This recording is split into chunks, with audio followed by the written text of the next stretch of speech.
Nosso tema hoje é crendo do jeito que Deus crê. E Deus precisa crer?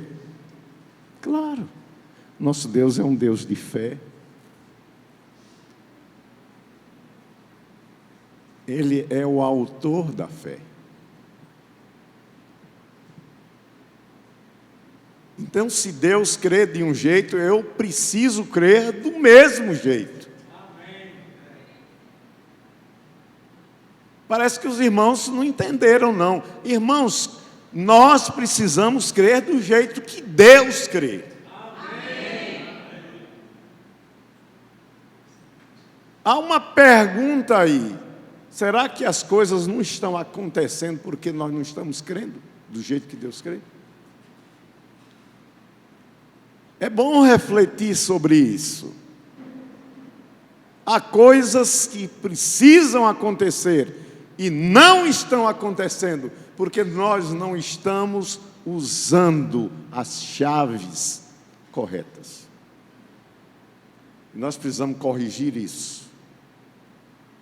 Nós como igreja, nós como pessoas, precisamos corrigir isso. Vamos experimentar Deus. Vamos ter experiências com Deus. E para nós termos experiências com Deus, nós precisamos conhecê-lo. Nós precisamos falar como Ele fala. É a primeira experiência que nós como crentes, que nós como igreja, precisamos ter. Esse relacionamento com Deus, de tal forma que do jeito que Ele trabalhe, nós também trabalhemos. Crendo do jeito que Deus crê. Hebreus capítulo 11, verso 6. Texto bastante conhecido.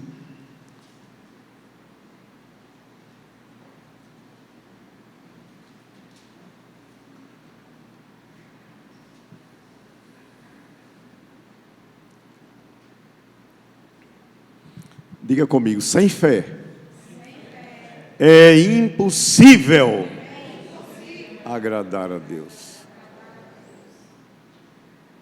Será que nós já levamos a sério esta verdade que está escrita aqui nesta Bíblia? Será que nós não estamos errando, irmãos? Querendo edificar uma fé da maneira errada? Eu aposto que muitos têm tentado edificar a sua fé, mas têm edificado ou têm tentado de forma errada, de forma contrária às Escrituras. Quando a Bíblia diz em Romanos 10 que a fé é pelo ouvir, eu tenho visto muita gente pedindo fé a Deus. E esta é uma maneira errada de pedir as coisas. Então, não se lamente quando as coisas que você pede não estão acontecendo, porque elas não estão em linha com a palavra de Deus. Pense nisso.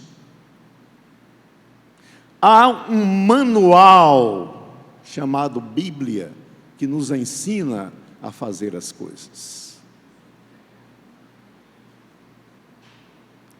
E muitas vezes nós estamos fechando o manual e criando uma religião particular.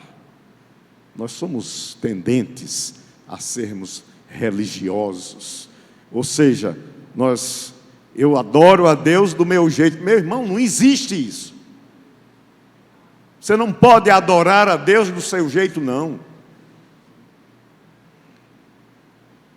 Você fala a linguagem de Deus, ou as coisas vão continuar sem acontecer na sua vida. Diga para o seu vizinho, fale o que Deus fala. E as coisas vão começar a acontecer. Amém? Amém? Aleluia. Meus irmãos, fala-se muito de uma fé do tipo de Deus, não é verdade? E muitas vezes nós estamos andando na direção errada. A fé do tipo de Deus é desta forma, mas nós queremos construir uma fé de acordo com a nossa conveniência. E isso tem sido um dos maiores desastres que afetam a igreja do Senhor Jesus, o corpo de Cristo. Eu me lembro da primeira vez quando Deus falou a Moisés, está lá em Êxodo, capítulo 3. Moisés, somente para relembrar, Moisés era um homem extremamente culto. Era um homem que conhecia toda a ciência do Egito. Ele estudou com os melhores professores que existiam no Egito. Ele conhecia todas as artes mágicas que os egípcios praticavam.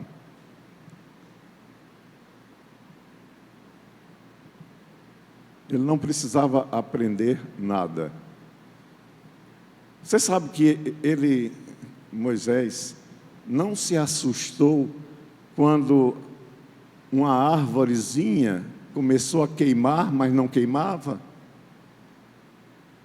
A Bíblia diz que Moisés ficou curioso, não é? Ele disse: eu vou me aproximar para ver o que é que está acontecendo. Uma árvore que queima, mas não queima.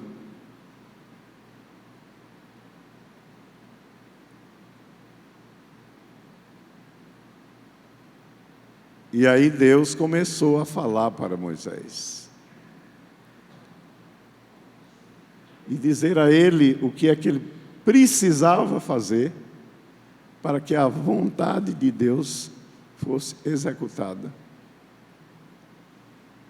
Mas sabe qual foi a reação de Moisés quando Deus começou a dizer as coisas de forma correta para ele?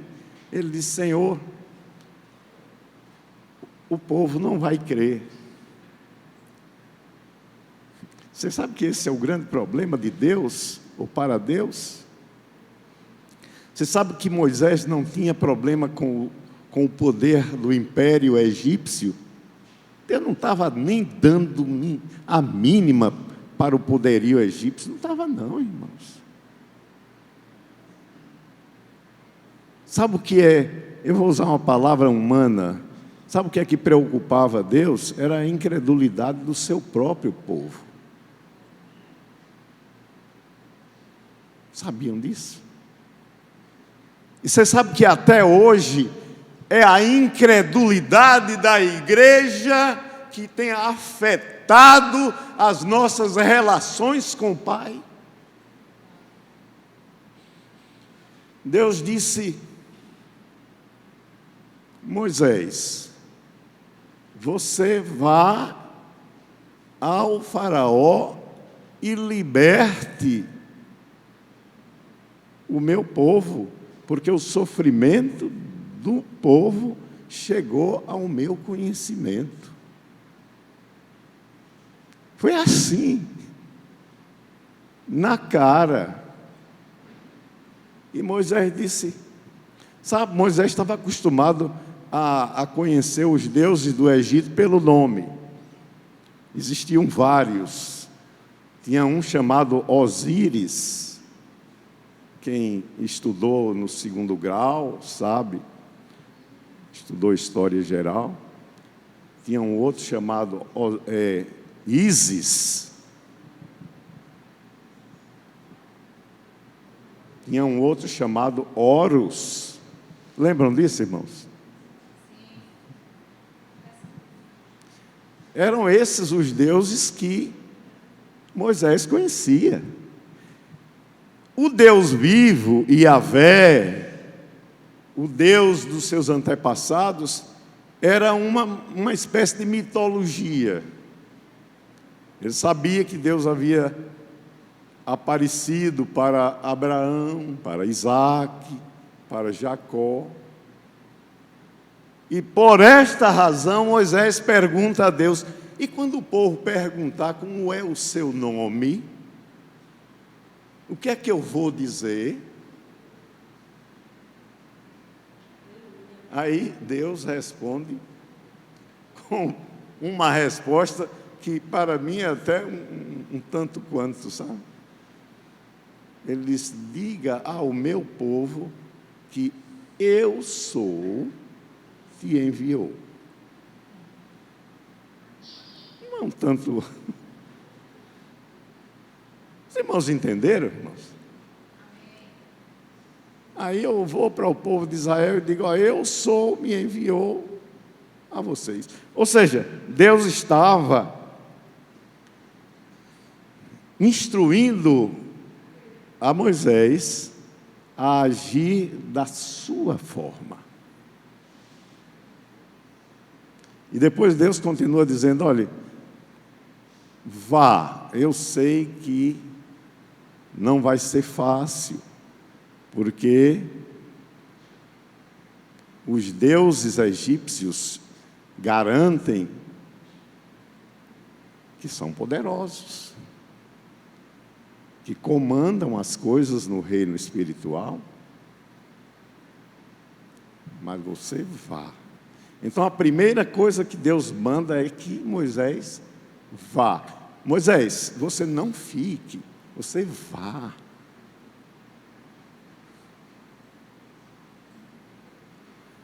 Você sabe o que é que teria acontecido se Moisés não fosse? Diga comigo: nada.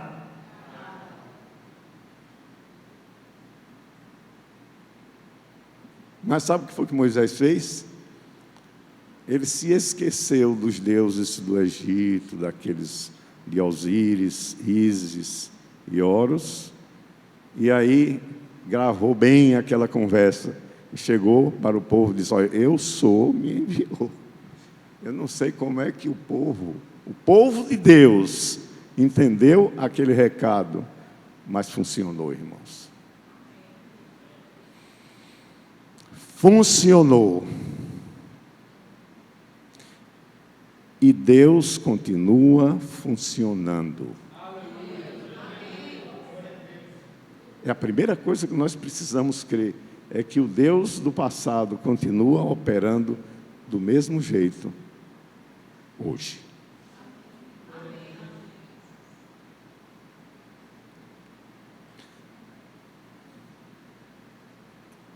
E se o faraó não quiser deixar o povo ir? Moisés, deixa o faraó comigo. Trate da incredulidade do meu povo. Com os egípcios eu trato. Aleluia. Às vezes a gente quer inverter as coisas, né? Quer fazer as coisas que Deus quer fazer, para que Deus venha fazer as nossas coisas. Não é assim, irmãos. Há um papel corporal. Lembra-se que nós somos o corpo de Cristo, mas cada um tem sua função. Não dá para inverter. Não dá para inverter. É preciso a gente colocar isso bem claro. Não dá para inverter. Deixa Deus fazer a parte dele, mas nós precisamos ir. Amém? Amém. Glória a Deus. Os irmãos estão entendendo, né? Amém. Aleluia.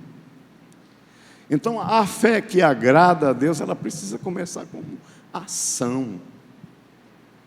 A fé exige ações correspondentes. Amém. Diga comigo: a fé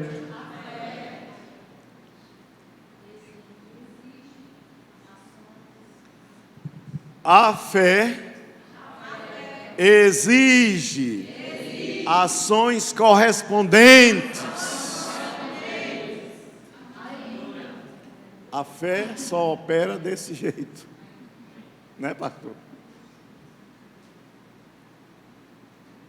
Há um texto muito expressivo na Bíblia, em Gálatas, que diz assim: a fé opera pelo amor. E eu passei muitos anos sem entender como é que a fé e o amor se associam para fazer as coisas funcionando. E um dia o Espírito Santo me disse assim: olhe, vamos fazer uma comparação. Você tem um carro do ano, último tipo, caro, possante. E eu vou chamar esse automóvel de fé. Agora, o que é que você precisa fazer para que o carro funcione? Você tem que abastecer o carro. Amém? Eu acho que todo mundo sabe disso, né? Mesmo aqueles que não têm carro sabem que o carro funciona com gasolina. Então o Espírito Santo me diz: olha, o amor é a gasolina da fé. E agora, quantos estão começando de forma correta, agindo de forma correta, colocando o amor para abastecer a fé? Quantos estão fazendo isso? E um dia, viu, pastor, eu fiquei muito contente, porque eu ministrei na igreja e o pastor Darren ouviu. Ele costumava anotar as coisas que ouvia. Anos depois, ele estava dando uma aula sobre fé e usou esse exemplo. Eu digo: direitos autorais. Vou cobrar os meus direitos autorais. Mas o Espírito Santo não cobra nada, né, irmãos? Graças a Deus. É assim que funciona. A fé opera pelo amor. Se não associarmos esses dois elementos que existem em abundância no reino do Espírito Santo, do Espírito de Deus, as coisas jamais funcionarão. Tem que funcionar dessa forma. Mas eu queria chamar a atenção dos irmãos para um texto bem interessante. Em Mateus capítulo 15, verso 28, na verdade, bem antes do verso 28, de Mateus 15, tem a história de uma mulher estrangeira que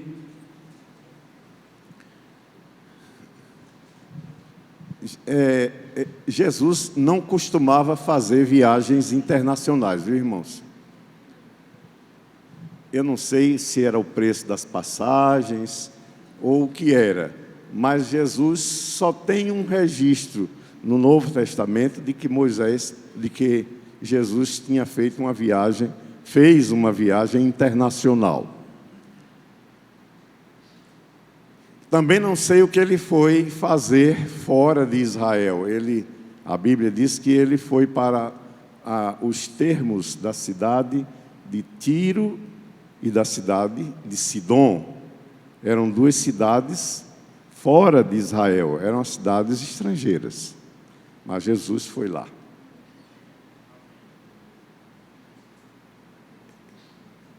E ainda levou os discípulos. Então o preço das passagens não estava tão caro assim, né? Porque ele levou pelo menos 12 homens com ele. E de repente, estando ele fazendo turismo na Fenícia, em Tiro e em Sidom, aparece uma mulher complicada, uma mulher insistente, uma mulher estrangeira, e começa a dizer coisas perturbadoras. Senhor, eu tenho uma filha endemoniada.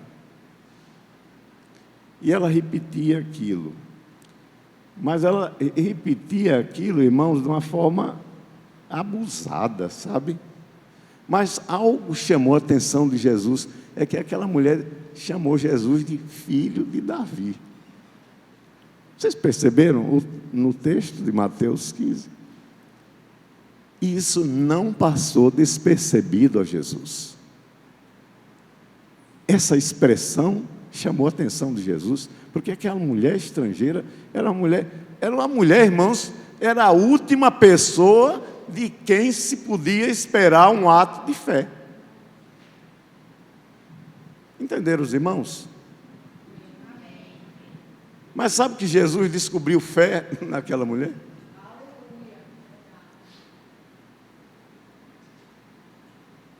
E por que esta mulher estrangeira demonstrou fé? Por quê, irmãos?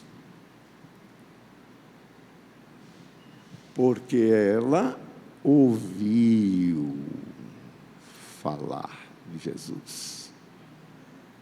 E aí, quando Paulo diz que a fé é pelo ouvir, você precisa buscar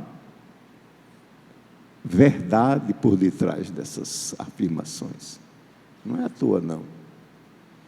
A Bíblia diz que a mulher cirofenícia ouviu falar de Jesus. Que Jesus andava curando, que Jesus andava multiplicando pães, que Jesus andava expulsando castas de demônios. Então ela diz, o meu problema é que minha filha sofre muito por causa... Ela sabia que era um demônio. Amém?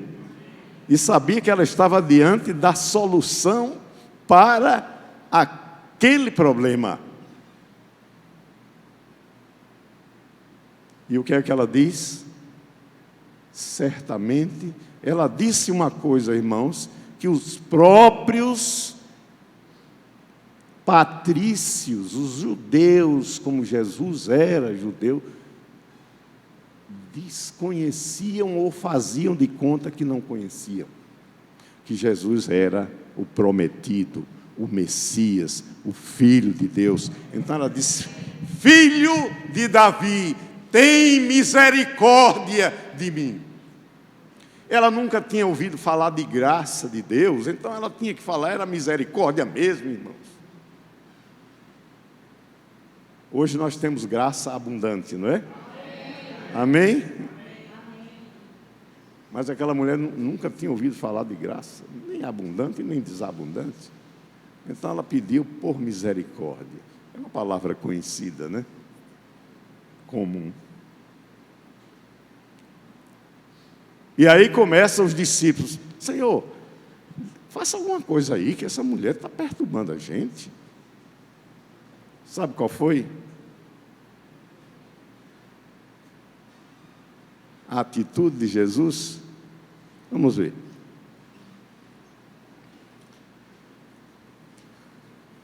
Mateus capítulo 15. Vamos ver o que foi que Jesus disse para essa mulher. Jesus disse uma coisa que nos parece até absurda, né? Mas foi isso que ele disse, e a gente precisa explicar o que foi que Jesus, por que Jesus disse aquilo, né?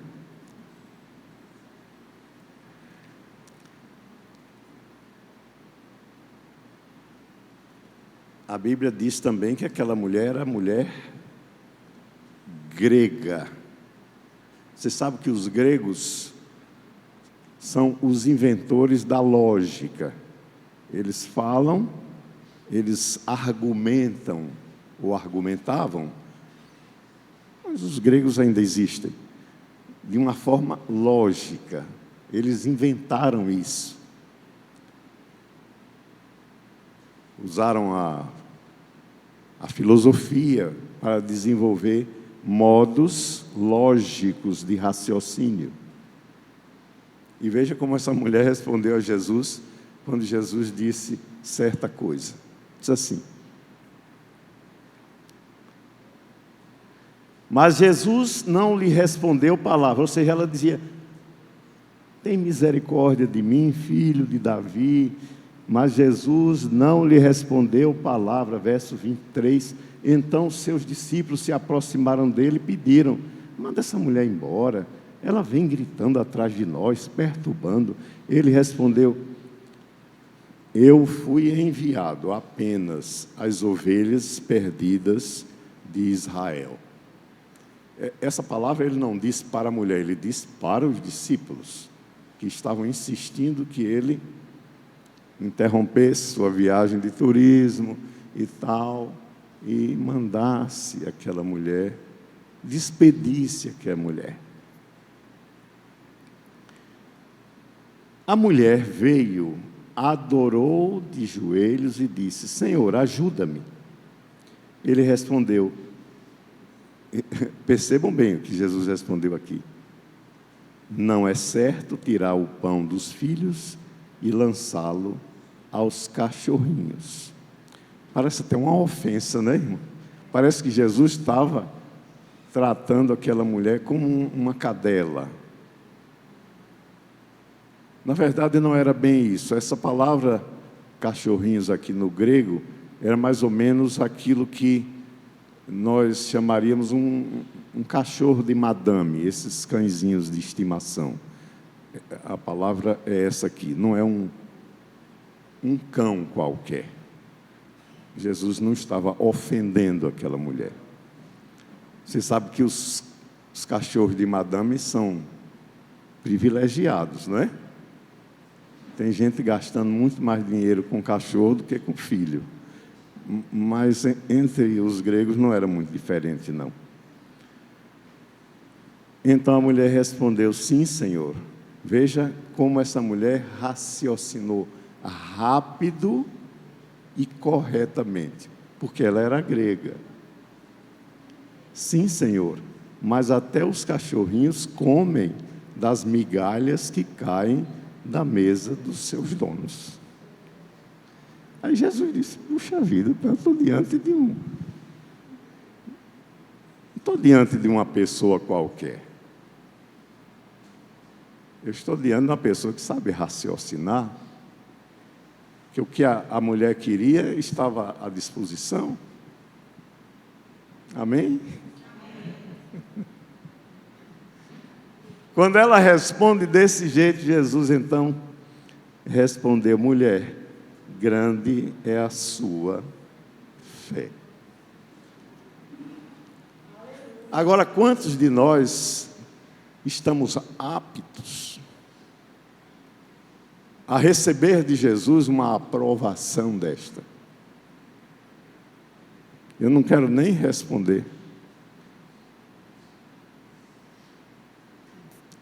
Quem sabe é você. Quem sabe do tamanho da sua fé é você. Mas essa mulher, ela não se gabava de que tinha fé, ela não disse nada. Ela só disse: Senhor, me dá pelo menos uma migalha. Porque o que eu vejo por aí é que os cachorrinhos comem das migalhas e se satisfazem, então eu também posso me satisfazer com migalhas. Desde que venha do lugar certo. Do patrão certo. E aqui você é o meu patrão. Você é o meu dono. Você é quem distribui alimento para as ovelhas de Israel. Mas tem migalhas aí, me dá uma. Entendeu, irmãos? Percebeu como isso pode se tornar uma declaração de fé? E às vezes nós estamos dificultando as coisas. Que lástima. Que lástima.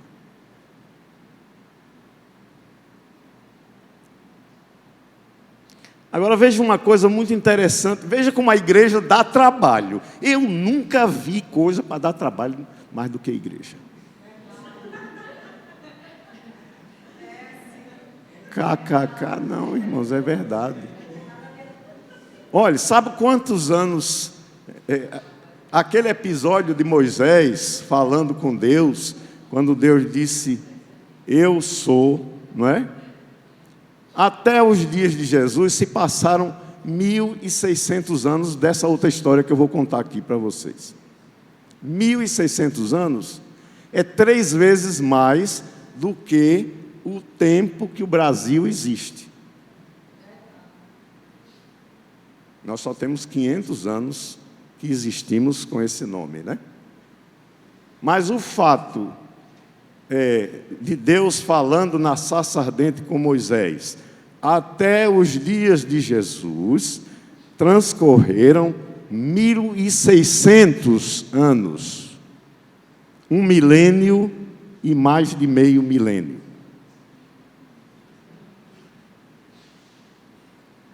João capítulo 8.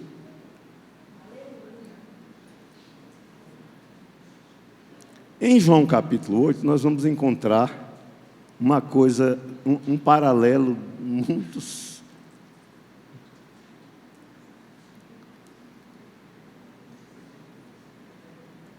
Uma coisa muito parecida.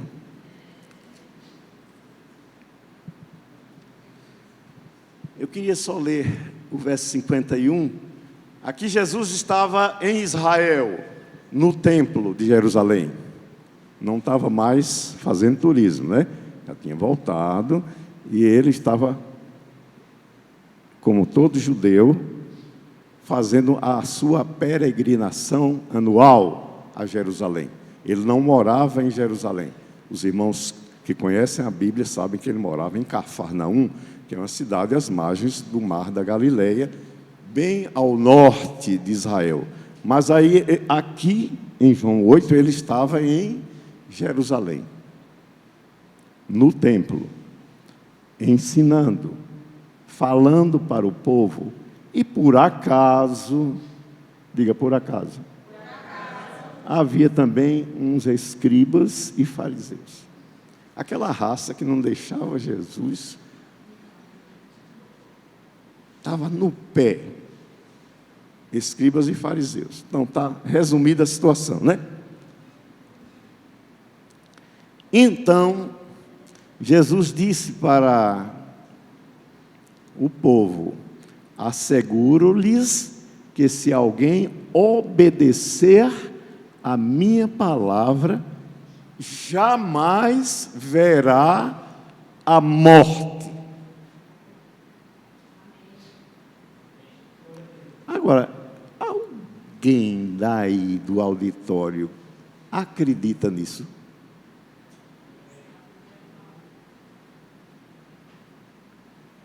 Se você não acredita, você precisa se converter.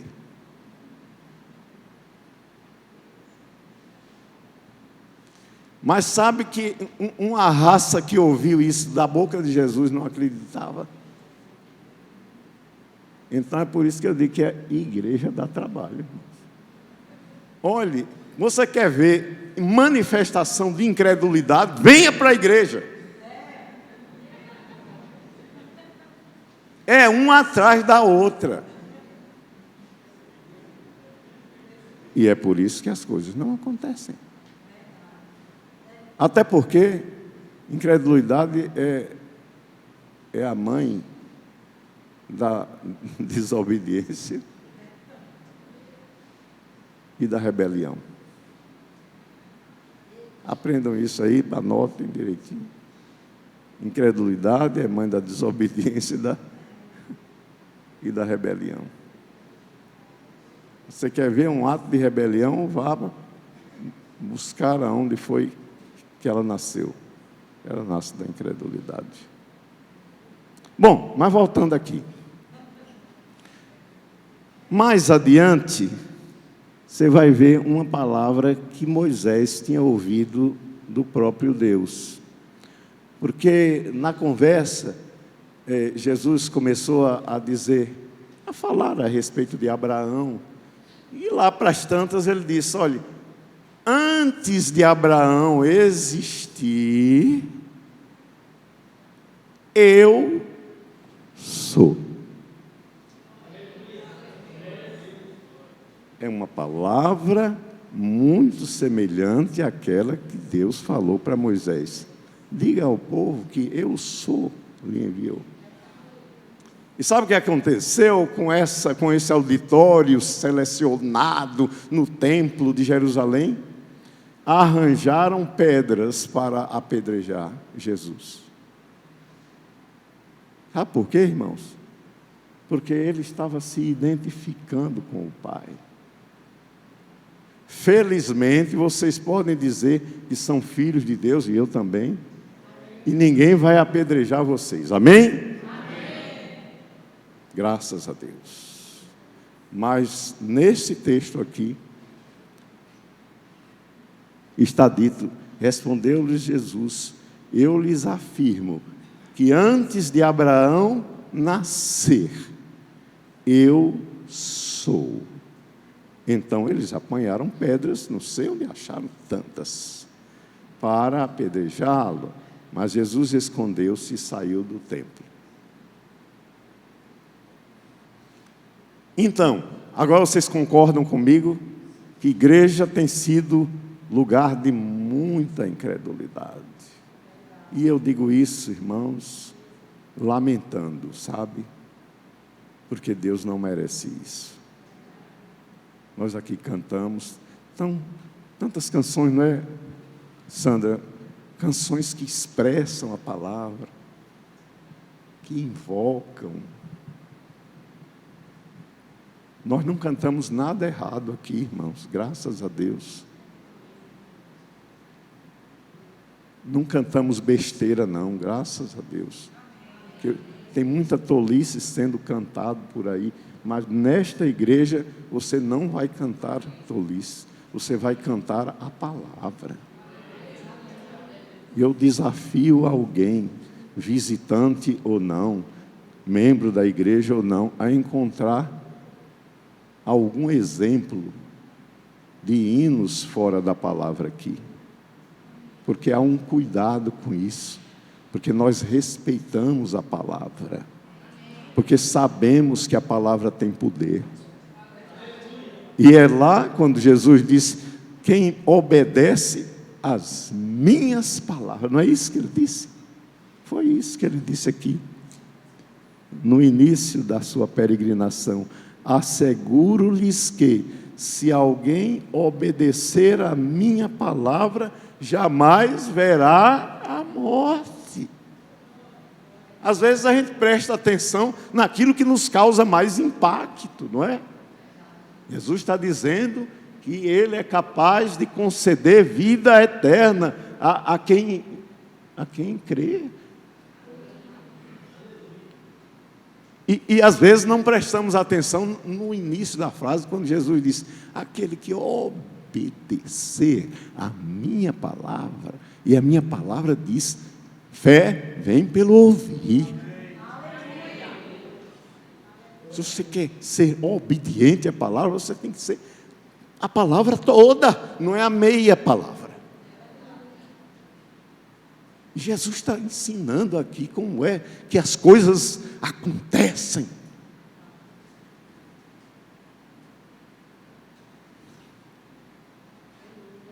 Mas a gente está acostumado a ver, até entre os crentes, inventando religião. Irmãos, religião matou Jesus. Jesus foi crucificado pelos religiosos de sua época. Então, acabe com esse negócio de religião. Então, somente creia. Nós não fomos salvos para sermos religiosos, nós somos salvos para crer. Para crer. Somos salvos para obedecer a palavra. Finalmente, diga finalmente. Finalmente mesmo. Olha.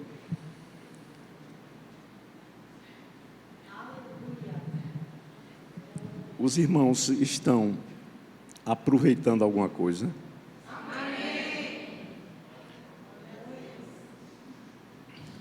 Aleluia.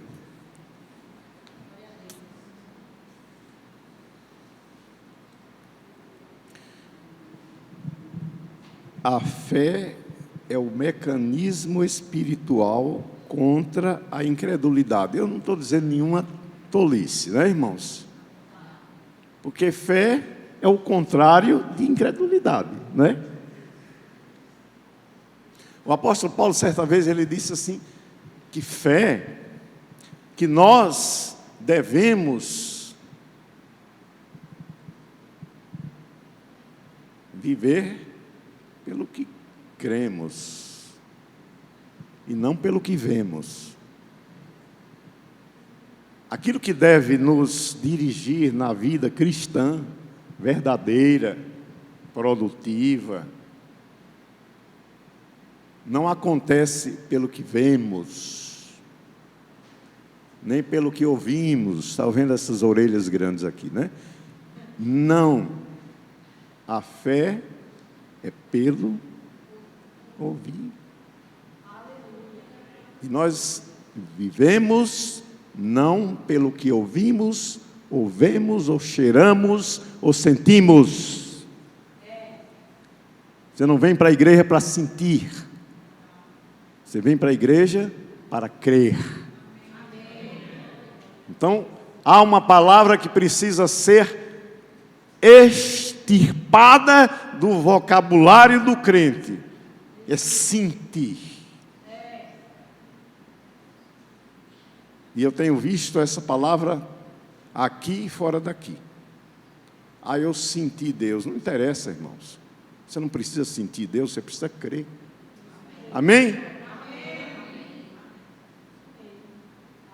Se você sente Deus, a coisa está errada.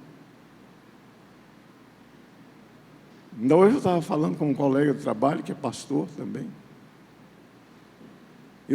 Ele dizendo, eu senti Deus aqui nesse ambiente. Disse, irmão, eu louvo a Deus porque você sente, mas eu não tenho essa percepção. Eu sei que Deus está aqui porque eu creio. Acabou-se.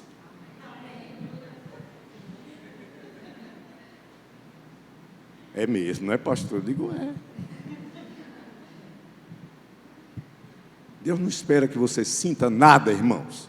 Deus espera que você creia. Amém. Estamos conversados? Amém. Aleluia.